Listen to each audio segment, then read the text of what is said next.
அதாவது விஜய் குடும்ப பிரச்சனைய அரசியல் பிரச்சனையா மாத்திட்டாங்க திமுக. அது மட்டும் இல்லாம ஸ்டாலின் தலையீட்டால தான் சர்க்கார் படத்துக்கும் சிக்கல் வந்திருக்கு.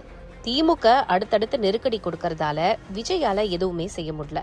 அதனால சிஎம் மருமகனை சந்திச்சு சமாதானம் பேசினாங்கன்னு நமக்கு தெரிஞ்ச சில தகவல்களை சொல்லும்.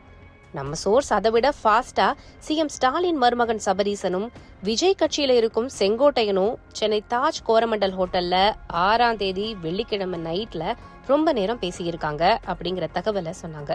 அவங்க தீய சக்தி தூய சக்தி எல்லாம் மேடையில பேசுறாங்க, எப்படி தனியா சந்திச்சு பேசுவாங்கன்னு நம்ம டவுட்ட கேட்டோம். அப்படியெல்லாம் இல்ல, அதிமுகவுல இருந்து நீக்கப்பட்ட செங்கோட்டையன் திமுக அமைச்சர் சேகர் பாபுவை மீட் பண்ணதுக்கு அப்புறம் தான் விஜய் கட்சிக்கு போனாரு. இப்போ நடந்த சந்திப்புல திமுக எதிர்ப்பு ஓட்டுகளை பிரிக்கத்தான் விஜய கட்சி ஆரம்பிக்க சொன்னீங்க, ஆனா எல்லாமே நேர்மாறா நடக்குதுன்னு செங்கோட்டையன் சொல்லி இருக்காரு.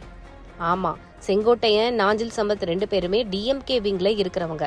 திமுக எதிர்ப்பு ஓட்டு அதிமுக கூட்டணிக்கு போக விடாம குழப்பத்தை உண்டாக்கத்தான் விஜய் கட்சியில திமுகவே சேர்த்து விட்டாங்கன்னு சொல்லுவாங்க.